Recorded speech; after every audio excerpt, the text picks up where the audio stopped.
बिस्मिल्लाहिर्रहमानिर्रहीम। अस्सलाम वालेकुम नाज़रीन, इससे पहले आप इस कहानी की 51 इकसार सुन चुके हैं और अब किस नंबर 52 मुलाहिज़ा फरमाएं।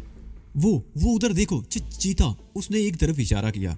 मैंने उसे ऐनक लेकर अपनी आंखों पर लगा ली। वो चीता नहीं, कोई और जानवर था जो झील से पानी पीकर किनारे पर बैठा हुआ था। ये जानवर हमारे लिए खतरनाक भी हो सकता था, इसलिए मैंने उस तरफ जाने का इरादा बदल दिया और दूसरी तरफ देखने लगा और फिर मेरे ऊँटों पर मुस्कुराहट आ गई। दाएं किनारे पर हमसे तकरीबन 200 गज के फासले पर कुछ हट नजर आ रहे थे। चलो उस तरफ चलते हैं। मैंने हट्स की तरफ इशारा किया। मुझे सर्दी लग रही है, रत्ना बोली। उसके दिल पर खौफ सा तारी हो रहा था और उस खौफ की वजह से उसे पहले से ज्यादा सर्दी लगने लगी थी। मैंने उसे अपने साथ लगाकर एक बाजू उसकी कमर के गिर्द हमायल कर दिया और तेज तेज चलने की कोशिश करने लगा। इस तरह हम आधे घंटे में उन हट्स तक पहुंच सके जिनकी तादाद 5 थी और एक दूसरे से 10-10, 15-15 गज के फासले पर थे। रत्ना अब थर थर कांप रही थी। मैं बड़ी मुश्किल से उसे संभाले हुए था। लकड़ी के वो हट्स गैर आबाद और टूटे फूटे थे। मैं किसी ऐसे हट की तलाश में था जहां सर्दी से बचने के लिए पनाह ली जा सके। वो 2 भेड़िए थे जो खूनख्वार दांत निकाले हम पर गुर्रा रहे थे। मैंने जमीन पर पड़ा हुआ एक पत्थर उठाकर उनकी तरफ दे मारा। मेरा पत्थरबाजी का निशाना इतना अच्छा नहीं था। वो दोनों ना सिर्फ बच गए बल्कि पहले से ज्यादा खौफनाक अंदाज में गुर्राने लगे। मैं रत्ना को लेकर तेजी से एक और हट की तरफ बढ़ा। दोनों भेड़िए हमारी तरफ लपके। शदीद सर्दी होने के बावजूद मेरे जिस्म के मुसाम पसीना उगलने लगे। रत्ना की हालत तो पहले से बदतर हो गई, लेकिन फिर वो अचानक ही मेरा हाथ छोड़कर नीचे झुकी और एक पत्थर उठाकर दे मारा। इत्तफाक से ये पत्थर एक भेड़िए के सर पर लगा। वो पहले तो बिलबिलाया, फिर तैश में आकर पहले से ज्यादा खौफनाक अंदाज में गुर्राने लगा। मुझे अंदेशा था कि उनके गुर्राने की आवाज सुनकर उनके और भाईबंद ना यहाँ पहुंच जाए। ऐसी सूरत में हमारे यहाँ जिंदा बच जाने का सवाल ही पैदा नहीं होता था। भेड़िया अकेला हो तो डर जाता है, लेकिन 2 या 3 या ज्यादा हो तो शेर की तरह दलेर हो जाते हैं। मैं रत्ना का हाथ पकड़कर अगले काठी की तरफ लपका जिसमें दरवाजा भी था और आधे के करीब खुला हुआ था। दरवाजे के करीब पहुंचकर मैंने एक नजर में काठी के अंदर का जायजा ले लिया। उस वक्त एक भेड़िया हमारी तरफ लपका। मैंने रत्ना को अंदर धकेल दिया और खुद भी अंदर दाखिल होकर दरवाजा धड़ से बंद कर दिया और उसके साथ ही टेक लगाकर खड़ा हो गया। उसी लम्हे हल्के से धमाके की आवाज सुनाई दी। भेड़िया दरवाजे से टकरा रहा था। मैंने दरवाजे को मजबूती से दबाए रखा और ऊपर से नीचे तक उसका जायजा लेने लगा। दरवाजे के तकरीबन दरमियान में चमड़े का तकरीबन 6 इंच का पटा लटका हुआ था। उसके सामने चौखट में एक मोटी सी कील थी जो ऊपर को मुड़ी हुई थी। चमड़े के उस पटे में थोड़े थोड़े फासले पर कई सुराख थे। मैंने एक सुराख से पटे को मुड़े हुए कील में फंसा दिया और दरवाजे से टेक लगाकर लंबे लंबे सांस लेने लगा। बाहर गुर्राटों की तादाद में इजाफा हो रहा था। कुछ और भेड़िए भी वहां जमा हो रहे थे और फिर दरवाजे पर पंजे मारे जाने की आवाज सुनाई देने लगी। बड़े अक्लमंद भेड़िए थे। पंजे मारकर दरवाजा खोलने की कोशिश कर रहे थे। बहरहाल अब हम उन खूनख्वार भेड़ियों से महफूज हो चुके थे। अपनी कैफियत पर काबू पाने के बाद मैं उस हट का जायजा लेने लगा। 10 बाई 10 फुट का कमरा था।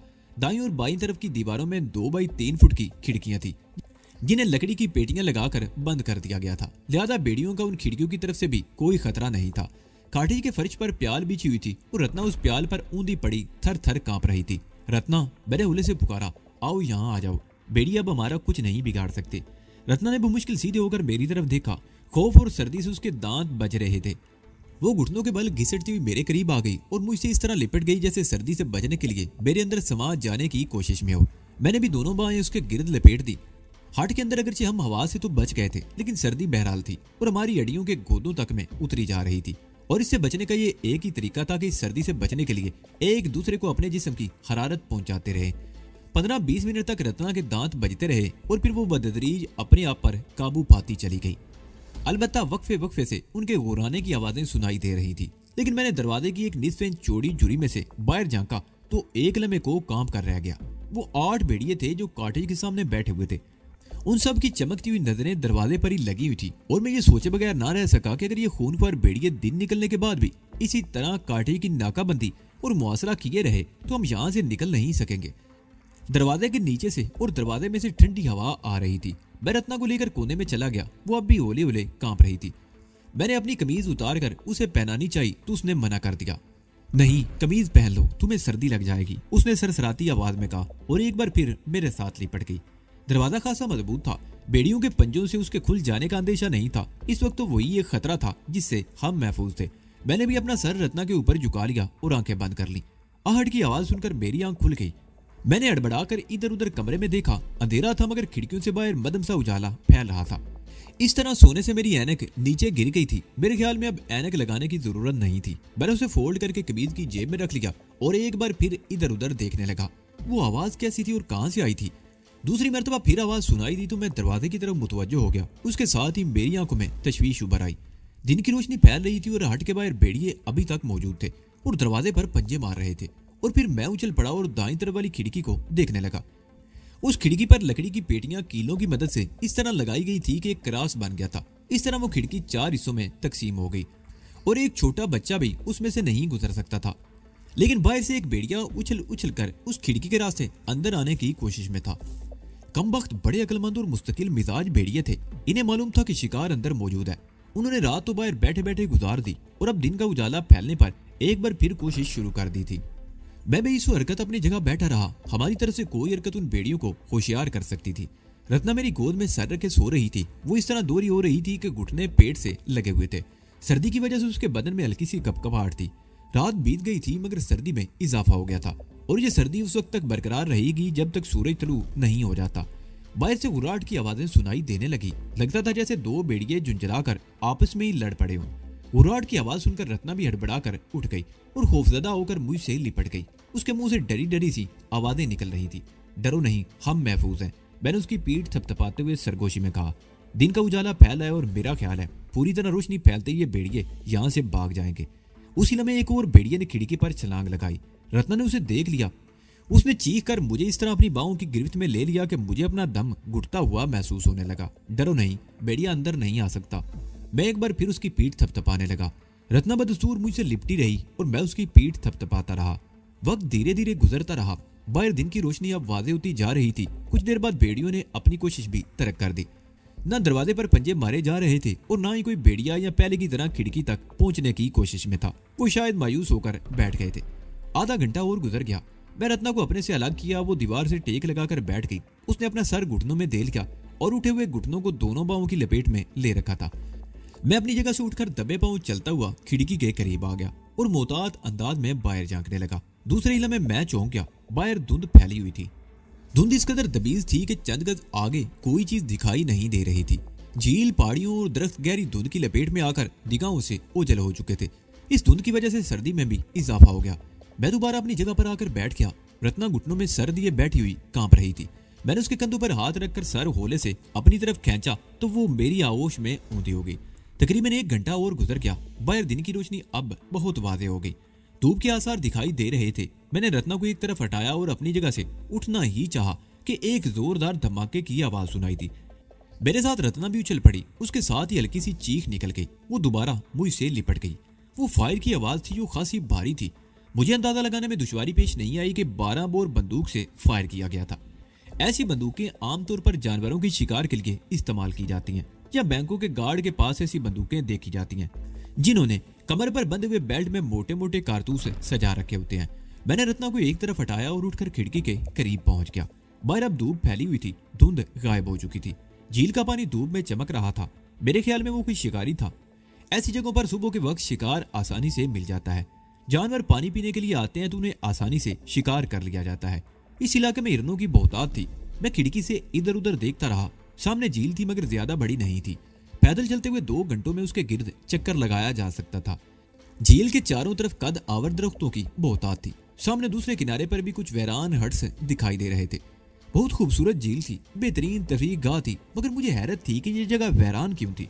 टूटे फूटे हट्स की मौजूदगी से अंदाजा लगाया जा सकता था कि चंद साल पहले तक यहाँ बड़ी रौनक हुआ करती होगी। फिर किसी वजह से लोगों ने इस तरफ आना छोड़ दिया और ये इलाका वीरान हो गया।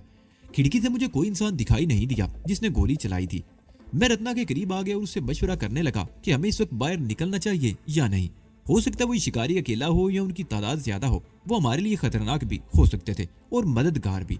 आखिरकार मैंने बाहर निकलने का फैसला कर लिया। भेड़ियों की मौजूदगी का अब सवाल ही पैदा नहीं होता था। ये मखलूक आमतौर पर रात के वक्त शिकार की तलाश में बाहर निकलती है और दिन के वक्त अपने बट में डुबकी रहती है। और गोली चलने के बाद तो किसी भेड़िए का आसपास मौजूद होने का सवाल ही पैदा नहीं होता था। दरवाजा खोलने से पहले मैंने एहतियातन जुरी में से बाहर झांक कर देखा। तकरीबन 150 गज दूर झील के किनारे कोई जानवर टहलता हुआ दिखाई दिया। इसके अलावा और कुछ नहीं था। मैंने चमड़े का फीता कील से खींचकर दरवाजा खोल दिया। चमकीली धूप फैली हुई थी। धुंध का अब नामो निशान तक नहीं था।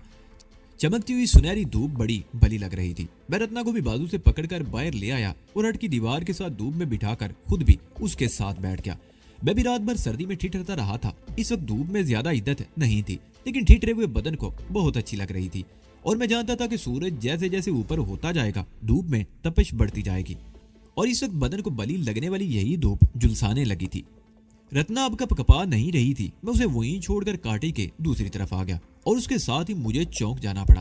तकरीबन 100 गज के फासले पर दरख्तों के नीचे बगैर छत के एक सफेद मारुति जीप खड़ी थी और उसे तकरीबन 150 गज आगे झील के किनारे के करीब एक आदमी किसी चीज पर झुका हुआ था।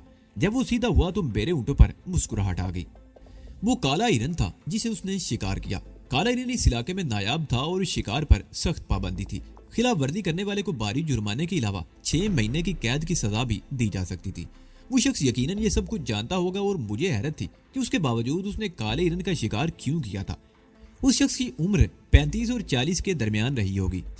सेहतमंद और कदरे दराज कामित था। उसने सफेद टी शर्ट और खाकी पतलून पहन रखी थी। एक हाथ में डबल बैरल बंदूक थी, दूसरे हाथ से उसने हिरन की टांग पकड़ रखी थी और उसे घसीटता हुआ जीप की तरफ लाने लगा। मैं कांटे की आड़ में खड़ा उसे देखता रहा। उस शख्स ने मुर्दा हिरन को उठाकर जीप के पिछले हिस्से में डाल दिया। चलने में वहां खड़ा रहा। झील के किनारे पर पहुंचकर दाईं तरफ चलता वो तकरीबन 200 गज दूर निकल चुका था। अगरचे वो हमारे सामने से गुजरा था, लेकिन उसने हमारी तरफ नहीं देखा था। मैंने रत्ना को वहीं बैठे रहने का इशारा किया और तेज तेज कदम उठाता हुआ जीप की तरफ चलने लगा। मुझे वहां पहुंचने में ज्यादा देर नहीं लगी। जीप के पिछले हिस्से में आमने सामने 2 सीटें थी जिनके दरमियान वो मुर्दा काला हिरन पड़ा हुआ था। बहुत खूबसूरत हिरन था। काला हिरन पूरे हिंदुस्तान में सिर्फ राजस्थान ही में पाया जाता था और उसकी नस्ल भी नापैद होती जा रही थी।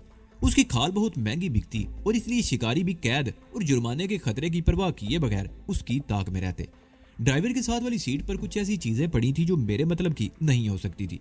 अलबत्ता उस सीट के सामने फिट मैट पर एक टिफिन और चाय का बड़ा सा फ्लास्क रखा हुआ था, जिससे मुझे ये अंदाजा लगाने में दुश्वारी पेश नहीं आई थी कि ये शिकारी कहीं बहुत दूर से आया है और पूरा दिन यहाँ रहने का इरादा रखता है। जीप के पिछले हिस्से में पेट्रोल का एक बड़ा कैन भी रखा हुआ था। इस वक्त हमारे लिए सबसे ज्यादा जरूरी चीज चाय थी। बगैर इजाजत किसी की कोई चीज लेना ना सिर्फ ताजीरी बल्कि इखलाकी जुर्म भी था, लेकिन इस वक्त हमें इस चीज की सख्त जरूरत थी। और फिर नजरिया जरूरत के तहत मैंने वो फ्लास्क उठा लिया। नजरिया जरूरत के तहत आप कुछ भी कर सकते हैं और यकीन करें आपका जमीर भी आपको मुलामत नहीं करेगा। मैंने भी फ्लास्क उठाया ही था कि एक नुस्वानी चीख सुनकर उछल पड़ा। चीख की यह आवाज कांटे की तरफ से आई थी और जाहिर है चीखने वाली हस्ती रत्ना के अलावा कौन हो सकती थी। मैंने फ्लास्क वहीं छोड़ा और कांटे की तरफ दौड़ लगा दी। वहां तक पहुंचने में मुझे 1 मिनट से ज्यादा नहीं लगा। सूरत खासी तशवीशनाक थी। उस शिकारी ने रत्ना को दबोच रखा था। अपने आप को बचाने की कोशिश में रत्ना के कपड़े फट गए थे, लेकिन उसने मुजाहमत जारी रखी। रत्ना इस वक्त जमीन पर गिरी हुई थी और वो शख्स उसके सीने पर सवार उसे काबू करने की कोशिश में था। मैंने आओ देखा ना ताओ उस शख्स को सर के बालों से पकड़कर पीछे खींच लिया। उसे शायद इस मुदाखलत की तवक्को नहीं थी। वो बुरी तरह बदहवास हो गया। मैंने उसे संभलने का मौका दिए बगैर उसे घूंसो और ठोकरों पर रख लिया। तुम इसे भी शिकार समझे थे जो आसानी से तुम्हारे हाथ आ जानी। मैंने हुर्राते उसे जोरदार घुंसा रसीद कर दिया। वो लड़खड़ाता वो पुश्त के बल गिरा। उसने उठने की कोशिश करने की बजाय हाथ जोड़ दिए। मुझे क्षमा कर दो महाराज, गलती हो गई। वो गिड़गिड़ाया। तुम क्या समझते थे इसे लावारिस माले गनीमत? मैंने उसे घूरा। मैं इस देवी को लावारिस ही समझा था महाराज, वो बोला। मैं समझा था कि कोई इसे कहीं से भगा कर लाया है और अपना काम निकाल कर इसे यहाँ छोड़कर भाग गया है। इसकी हालत भी ऐसी थी महाराज, देखकर मन मचल गया। अब तुम्हें देखकर मेरा मन मचल रहा है। मैंने मुठियां बींचते हुए कहा, क्षमा कर दो महाराज, जो दंड कहो देने को तैयार हो। वो शख्स बदस्तूर गिड़गिड़ा रहा था। तुम कौन हो, कहां से आए हो, यह खूबसूरत जगह इतनी वीरान क्यों है? मैंने पूछा। कई साल पहले यहाँ एक लड़की की हत्या कर दी गई थी, वो शख्स कहने लगा। सुना वो लड़की बहुत खूबसूरत थी। अपने दोस्तों के साथ पिकनिक मनाने के लिए जयपुर से आई थी। वो लोग हफ्ते भर का प्रोग्राम बनाकर आए थे। उस गिरोह में लड़के भी थे और लड़कियां भी। उन दिनों यहाँ एक पंडित भी ठहरा हुआ था। लोग उसकी बहुत इज्जत करते थे, मगर वो पंडित बड़ा बदमाश निकला। एक रात वो शंखसला नामी उस लड़की को बहला फिसला कर ले गया और उसके साथ बलात्कार करने की कोशिश की। शंखसला अपने आप को बचाने के लिए चीखती चिल्लाती रही। पकड़े जाने के खौफ से पंडित ने उसकी हत्या कर दी। कहते हैं शंखसला बहुत मासूम थी। उसकी आत्मा यहाँ भटकती रही और फिर यहाँ कत्ल की पुरस्रार वारदातें होने लगी। हर तीसरी चौथी रात किसी न किसी आदमी की लाश मिलती जिसे गला घूंटकर हलाक किया होता था।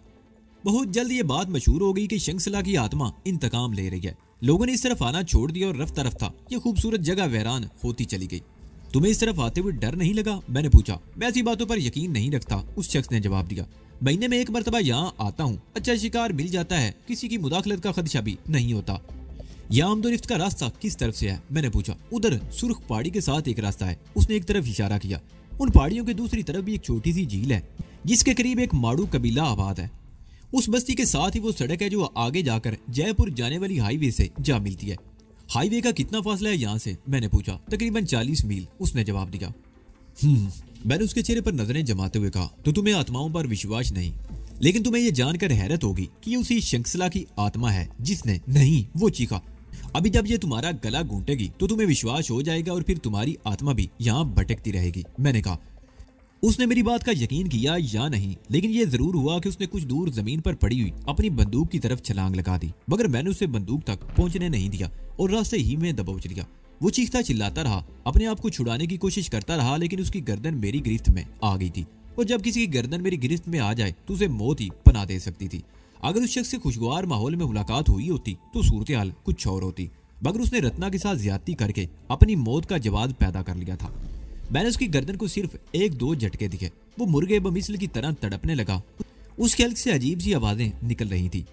कुछ ही देर बाद वो बेहिस्सो हरकत हो गया। मैंने उसकी टी शर्ट और पैंट उतार ली और लाश को घसीट कर कांटे की पिछली तरफ झाड़ियों में भेड़ियों की खुराक बनने के लिए डाल दिया। मैं ऐसे किसी शख्स के साथ रहमदिलाना सलूक करने को तैयार नहीं था जो मेरे साथ बिला वजह पंगा लेने की कोशिश करता है। झील पर चलकर मुंह हाथ धो लो और ये कपड़े पहन लो, मैंने रत्ना की तरफ देखते हुए कहा। नाश्ता करने के बाद हम यहाँ से रुखसत हो जाएंगे। नाश्ता? रत्ना ने इस तरह मेरी तरफ देखा जैसे मेरा दिमाग खराब हो गया। हाँ, उसकी जीप में नाश्ता नहीं, खाने का सामान भी मौजूद है, मैंने उसे बताया। रत्ना चांदला में मेरी तरफ देखती रही, फिर हम दोनों झील के किनारे पर आ गए। मैंने भी मुंह हाथ धो लिया। जीप के करीब आकर रत्ना कपड़े बदलने लगी और मैंने जीप के पिछले हिस्से में पड़े हुए मुर्दा काले हिरन को घसीट कर एक तरफ डाल दिया। उसे अपने साथ ले जाना जरूरी नहीं था। जीप में काले हिरन की मौजूदगी हमारे लिए खतरनाक साबित हो सकती थी। रत्ना कपड़े बदलकर जीप के करीब आ गई। फटे हुए कपड़े उसने वहीं झाड़ियों में डाल दिए थे।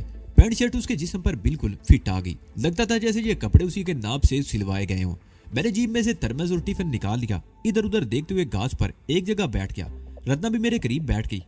अब वो रात वाली रत्ना से बहुत मुख्तलिफ नजर आ रही थी। रात को तो किसी अनजाने खौफ और सर्दी ने उसे अदमुआ करके रख दिया था। मैंने टिफिन खोल लिया। एक डिब्बे में पराठे थे, दूसरे में आलू और मेथी की भुजिया और तीसरे में मुर्गी की भुनी हुई रानें थी। खाना इतनी मिकदार में था कि हम दोनों का पेट भरने के बाद भी बच गया, जिसे हमने उसी तरह खुला छोड़ दिया। ये टिफिन साथ ले जाने का मेरा कोई इरादा नहीं था। ये ऐसे ही खुला पड़ा रहेगा, हमारे जाने के बाद किसी जानवर का भला हो जाएगा। चाय भी बहुत खुश जायका थी, वाकई मजा आ गया था। फ्लास्क में कुछ चाय बच गई थी जिसे मैंने जीप में रख लिया। रत्ना जब जीप में बैठने लगी तो मेरी नजर उसके पैरों पर पड़ी। वो नंगे पैर थी। 1 मिनट, मैं कहते हुए हट की तरफ चलने लगा। कांटे की पिछली तरफ वो लाश अभी तक किसी जानवर की नजरों में नहीं आई थी। मैं उसके पैरों से जोगर्स उतार कर वापस आ गया। इत्तेफाक से वो जोगर्स भी रत्ना को फिट आ गए। जीप पर बैठते ही मुझे अचानक ही एक और ख्याल आया और मैंने मुर्दा हिरन उठाकर दोबारा जीप में डाल दिया और ड्राइविंग सीट पर बैठकर इंजन स्टार्ट करने लगा। उसके साथ ही मेरी नजरें डैशबोर्ड का भी जायजा ले रही थी। फ्यूल बताने वाली सुई ई और एफ के बीच में थी, जिसका मतलब था कि पेट्रोल की टैंकी आधे के करीब थी। मैंने जीप एक हल्के से झटके से आगे बढ़ा दी और उसका रुख झील के किनारे की तरफ मोड़ दिया। रत्ना अपने लिबास की तलाशी ले रही थी। पैंट की एक जेब में सिगरेट का पैकेट, लाइटर और कुछ रेज गारी थी, जबकि पिछली सीट में वायलेट था। वायलेट खोलते ही रत्ना की आंखों में चमक सी उभर आई। उसमें तकरीबन 6000 रुपए की रकम मौजूद थी। वो कुतिया हमारा सब कुछ ले गई। मैं तो परेशान हो रही थी कि किसी तरह किसी आबादी में पहुंच गए तो भीख मांगेंगे या क्या करेंगे, रत्ना कह रही थी। मगर इस वायलेट में तकरीबन 6000 रुपए मौजूद है, काम चल जाएगा। 5000 रुपए की रकम तो मेरी जेब में भी पड़ी हुई है, मैंने जवाब दिया। मैंने ऐसी कोई परेशानी भी नहीं पाई। रकम के बारे में मुझे कभी फिक्र नहीं हुई। कोई ना कोई बंदोबस्त हो ही जाता है। रत्ना चांदला में खामोश रही, फिर बेला के बारे में बातें करने लगी। उसे जितनी भी जनाना मर्दाना गालियां याद आ रही थी वो बेला को उनसे नवाज रही थी। मैं झील के किनारे किनारे मुतवाज़िन रफ्तार से जीप चलाता रहा और फिर अचानक ही जीप रोक ली। क्या हुआ? रत्ना ने चौंक कर मेरी तरफ देखा। वो देखो, मैंने एक तरफ इशारा किया। 5-6 मोर थे। 2 मोर तो पर फैलाए नाच रहे थे और बाकी इधर उधर घास में दाना दुनका चुग रहे थे। उन नाचते हुए मोरों को देखकर मेरा दिल बाग बाग हो गया। कुदरत ने कितने हसीन रंग भी दिए थे इनके परों में। मैंने जीप आगे बढ़ाई तो उसकी आवाज से मोर हमारी मौजूदगी से आगाह हो गए और फिर दूसरे ही लम्हे वो सब फड़फड़ाते हुए उड़ गए। झील के दूसरे किनारे एक कुशादा रास्ता पहाड़ियों में चला गया था। मैंने जीप उसी रास्ते पर मोड़ दी। ये पहाड़ी सिलसिला ज्यादा तवील साबित नहीं हुआ। तकरीबन आधे घंटे बाद हम उन पहाड़ियों से निकल आए। 2-3 मील तक सख्त रेत रही और उससे आगे सब्जा दिखाई देने लगा। वो मिर्चों के खेत थे जो सड़क के दोनों तरफ फैले हुए थे। कुछ ही देर बाद हम एक छोटी सी बस्ती में पहुंच गए। बाईं तरफ एक झील थी जो पहली झील से छोटी थी। झील के आसपास नारियल के बेशुमार दरख्त भी नजर आ रहे थे। कच्चे मकानों और झोंपड़ियों पर मुश्तमिल वो बस्ती ज्यादा बड़ी नहीं थी। ये माड़ू कबीला था जो न जाने कब से यहाँ आबाद था और झील की वजह से इन्होंने यहाँ थोड़ी बहुत खेती बाड़ी भी शुरू कर रखी थी। मिर्चें राजस्थान की खास फसल थी और यहाँ भी मिर्चें ही नजर आ रही थी। सड़क बस्ती के सामने से गुजरती थी। जब झील पर लोगों की आमदोरफ्त थी तो ये सड़क भी आबाद रही होगी, लेकिन अब इसका कुछ हिस्सा कच्चे मकानों और झोंपड़ियों में शामिल हो गया था और जो बाकी हिस्सा बच रहा था वहाँ पे काले नंग दड़ंग बच्चे खेल रहे थे। 2-3 आदमी और 2 औरतें भी सड़क के किनारे नीम के एक बहुत बड़े दरख्त के नीचे बैठे हुए थे। बर्तू चारपाइयों पर बैठे हुक्के के कश लगा रहे थे और औरतें जमीन पर ही बैठी खाली बोरियों की मुरम्मत कर रही थी। मिर्चों की फसल तैयार होने वाली थी और फसल की तैयारी से पहले ये लोग अपनी तैयारियां मुकम्मल कर लेना चाहते थे। मैंने दरख्त के करीब जीप रोक ली। वो लोग हैरत से हमारी तरफ देखने लगे। सुबह उन्होंने इस जीप को झील की तरफ जाते हुए देखा होगा और ये भी देखा होगा कि उसमें एक आदमी था। उन्हें यह भी हैरत होगी कि हम कहां से आ गए। मैं जीप का इंजन बंद करके नीचे उतर आया। वो तीनों आदमी भी उठकर हमारे करीब आ गए। उनकी रंगत तवे की तरह स्याह और लिबास राजस्थानी थे। सरों पर बड़ी बड़ी पगड़ियां थी। उनमें से किसी की उम्र 45 साल से ज्यादा नहीं थी, लेकिन चेहरों पर बड़ी सख्ती थी और ये सख्ती ठिठराहट देने वाली सर्दी और चिलचिलाती धूप में मेहनतों मुशक्कत का नतीजा थी। इस बस्ती का मुखिया कौन है? मैंने बारी बारी उन तीनों की तरफ देखा।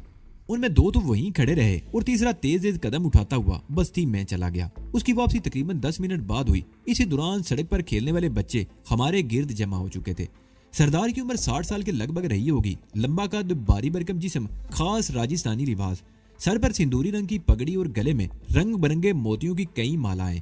60 साल उम्र होने के बावजूद उसकी सेहत काबिले रिश्क थी। हम चंद मिनट वहीं खड़े बातें करते रहे, फिर वो हमें बस्ती में ले गए। बस्ती के वस्त में बरगद का एक बहुत बड़ा और फैला हुआ दरख्त था, जिसकी जड़ के चारों तरफ वसी व अरीज चबूतरा बना हुआ था। उस चबूतरे के इर्द गिर्द भी बहुत वसी जगह थी। वहां भी चारपाइयों पर कुछ औरतें और मर्द बैठे हुए थे। वो सब अपने अपने काम छोड़कर हमारी तरफ देखने लगे। हमारे लिए फौरन ही एक चारपाई खाली करके उस पर सफेद उजला खेस बिछा दिया गया। सरदार सामने वाली चारपाई पर बैठ गया। थोड़ी देर बाद हमें मशरूबात भी पेश कर दिया गया। बस्ती में मौजूद लोग हमारे इर्द गिर्द जमा हो गए। हम उनके लिए अजूबा थे। उसकी वजह यह थी कि बहुत अरसे बाद उन्होंने बाहर के लोगों को देखा था। एक अजीब बात मुझे ये महसूस हुई कि उस बस्ती के मर्दों के रंग तो तवे की तरह स्याह थे, अलबत्ता औरतों की रंगत साफ थी। बाज औरतें तो रत्ना की तरह गोरी चीटी थी। मैंने मुखिया को एक फर्दी कहानी सुना दी। इस कहानी के मुताबिक हम झील के दूसरी तरफ पहाड़ों में सफर कर रहे थे कि हमारी कार एक हादसे का शिकार होगी। उस वक्त दिन का बहुत मध्यम सा उजाला फैलने लगा था। हम इमदाद की तलाश में एक पहाड़ी रास्ते पर चल पड़े और तकरीबन 2 घंटों बाद झील पर पहुंच गए। हमारा ख्याल था कि वहां आबादी होगी और हमें कोई मदद मिल जाएगी, मगर वहां एक आदमी की लाश पड़ी हुई मिली थी, जिसे गला घोंटकर हलाक किया गया था। हमने झील के आसपास चारों तरफ देख लिया, मगर हमें कोई और इंसान दिखाई नहीं दिया। अलबत्ता शिकार किया हुआ एक काला हिरन जीप में पड़ा हुआ मिला। हम उसी जीप में बैठकर इस तरफ आए हैं। वो शिकारी हर महीने उस तरफ जाता था। मुखिया ने मेरे खामोश होने पर कहा। हमने कई मरतबा उसे मना किया, लेकिन वो नहीं माना। उसे आत्माओं पर विश्वास नहीं था और आज आखिरकार उस भटकती हुई आत्मा का शिकार हो ही गया। मुखिया चंद लम्हों को खामोश हुआ, फिर उस आत्मा की कहानी सुनाने लगा जो हम उस शिकारी से भी सुन चुके थे। इसके अलावा कभी हमने किसी को उस झील की तरफ जाते हुए नहीं देखा। मुखिया कह रहा था जयपुर से आने वाला वह शिकारी हर महीने इधर आता था और कई हिरन शिकार कर लाता था। यहाँ अगर 2 हिरन हमारे हवाले कर देता, गोश्त हमारे काम आ जाता और खाले साफ करके हम उसे दे देते। हिरन का गोश्त, खास तौर पर काले हिरन का गोश्त, बहुत मजे का होता है। शिकार किया हुआ वह काला हिरन जीप में रखा हुआ है। मैंने उसके खामोश होने पर कहा, उसे उतरवा कर गोश्त बनवा लो, खाल भी तुम रख लेना, हमें उसकी जरूरत नहीं। मैं चंद लम्हों को खामोश हुआ, फिर बोला, आगे की बस्ती यहाँ से कितनी दूर है? मेरा मतलब है कोई ऐसी बस्ती जहाँ पुलिस को इस लाश के बारे में इतला दी जा सके। पुलिस को खबर करने का कोई फायदा नहीं, मुखिया ने जवाब दिया। वो शिकारी एक भटकी हुई आत्मा के इंतकाम का शिकार हुआ है और पुलिस उस आत्मा का पता नहीं लगा सकती, और वैसे भी उस लाश का अब कुछ नहीं बचा होगा। भेड़िया और दूसरे जानवर उसे चिट कर गए होंगे। तुम लोग पुलिस के पास जाओगे तो वो तुम्हें ही परेशान करेंगे, बल्कि मेरी मानो तो अपने ये हुलिया भी बदल दो। इस इलाके की बस्तियों में रहने वालों को तो पुलिस वाले वैसे ही तंग करते रहते हैं। मेरे मुंह से गहरा सांस निकल गया। रूह वाली कहानी की बात बन गई थी। इस बस्ती के लोग और मुखिया कोई शरीफ आदमी था जो मैं आगे मुतवक्के परेशानियों से बचाना चाहता था।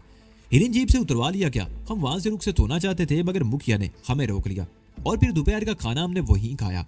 हमारे खाने में दूसरे लवाजमात के अलावा काले हिरन का भुना हुआ गोश्त भी शामिल था, जो वाकई ही बेहद लजीज था। खाने के बाद कुछ लड़कियां रत्ना को अपने साथ ले गईं और मुझे भी एक आदमी एक झोंपड़े में ले गया और मुझे कपड़े बदलने को कहा। वो खुद झोंपड़े से बाहर निकल गया था। मैंने उसके दिए हुए कपड़े पहन लिए। मैंने आवाज दी तो वो आदमी झोंपड़े में आ गया और मेरा लिबास दुरुस्त करने लगा और मेरे सर पर पगड़ी भी बांध दी गई और फिर उसने आईने का एक टुकड़ा मेरे सामने कर दिया। मैं अपने आप को देखकर हैरान रह गया। बिल्कुल बदल गया था। इस लिबास के साथ जूते भी थे जो मैंने पहन लिए। जोगर और अपने कपड़े मैंने वहीं छोड़ दिए। अलबत्ता पैंट की जेब से मैंने रकम निकाल ली। जब मैं बरगद के नीचे चौपाल में पहुंचा तो कुछ देर बाद वो लड़कियां रत्ना को लेकर आ गई और उसे देखकर तो मैं वाकई उछल पड़ा। लिबास शख्सियत को किस तरह बदल कर रख देता है, इसका अंदाजा आज मुझे पहली बार हुआ था। रत्ना की दोनों बाहों में कलाइयों से लेकर कंधों तक प्लास्टिक की चौड़ी चौड़ी सफेद और काली चूड़ियां थी। कानों में चूड़ियों जैसे बड़े बड़े बाले थे। नाक में भी खेल की जगह एक पतली सी चूड़ी नजर आ रही थी और गले में भी मखसूस डिजाइन का 1 इंच चौड़ा नेकलेस था। ये जेवर देखने में चांदी का लगता था, लेकिन बहुत हल्का एल्युमिनियम जैसी किसी दाग से बना हुआ था जिसमें चांदी जैसी चमक थी। मैंने मुखिया को कुछ रकम देनी चाहिए मगर उसने साफ इनकार कर दिया। बकौल उसके हम पहले उसे बहुत कुछ दे चुके थे। ये इंकशाफ तो बाद में हुआ कि काले हिरन की खाल जयपुर में 20 से 25 हजार तक बिक जाती थी। बहरहाल मैं मुखिया का शुक्रगुजार था। उसने हमारे उलिये तब्दील करके हमारी बहुत बड़ी मुश्किल हल कर दी थी। वो सब लोग बस्ती से निकलकर सड़क तक हमारे साथ आए। जीप पर बेशुमार बच्चे लदे हुए थे। मुखिया को देखते हुए जीप से उतर गए। मुखिया ने एक थैला मेरे हवाले कर दिया जिसमें हमारे पुराने कपड़े और खाने पीने की कुछ चीजें भी थी। और मुझे ये देखकर खुशी भी हुई कि काला हिरन उतारने के बाद जीप के पिछले हिस्से से खून भी साफ कर दिया गया था। हम जीप पर बैठ गए। मैंने इंजन स्टार्ट किया। मुखिया ने मुझे रास्ता समझा दिया था कि जयपुर वाले हाईवे तक जाने के लिए हमें कौन सा रास्ता इख्तियार करना चाहिए। जीप रवाना हुई तो बच्चे शोर मचाते हुए दूर तक हमारे साथ आए। बस्ती की हजूर से निकलते ही मैंने रफ्तार बढ़ा दी। इस वक्त 3 बज रहे थे।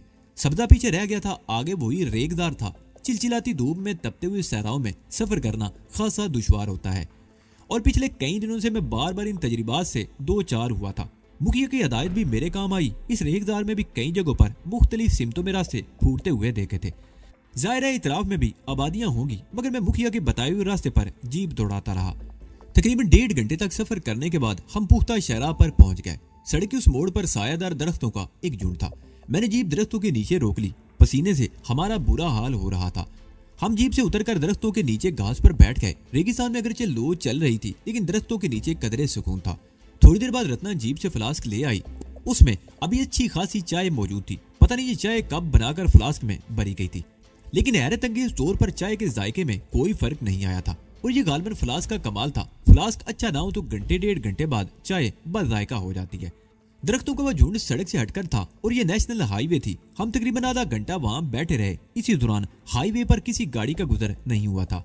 फ्लास्क में अभी कुछ चाय बाकी थी। रत्न ने फ्लास्क बंद करके जेब में रख लिया और हम आगे जाने के लिए तैयार हो गए। और जिस वक्त मैं जीप को दरख्तों से निकाल कर सड़क पर लाया, उसी वक्त बाईं तरफ से एक माल बरदार ट्रक आता हुआ दिखाई दिया। मैंने ट्रक को रास्ता देने के लिए जीप रोक ली। ट्रक ने हॉर्न बजाया। करीब से गुजरते हुए ड्राइवर ने हमारी जीप की तरफ भी देखा। ये ट्रक जयपुर जा रहा था। मैंने भी जीप उसके पीछे लगा दी और जल्दी ये महसूस कर लिया कि ट्रक ड्राइवर शरारत पर आमादा था। मैंने जब भी उसे ओवरटेक करने की कोशिश की, वो ट्रक को कसदन जीप के आगे ले आता। मेरा ख्याल था करीब से गुजरते हुए ड्राइवर ने रत्ना को देख लिया था। औरत चीज ही ऐसी है जिसे देखकर मुंह में पानी भर आता है, और जब बात रत्ना जैसी औरत की हो तो बूढ़े मर्दों के सीने में भी हलचल मचलने लगती है। मैं समझ गया कि ट्रक ड्राइवर ने रत्ना को देख लिया था।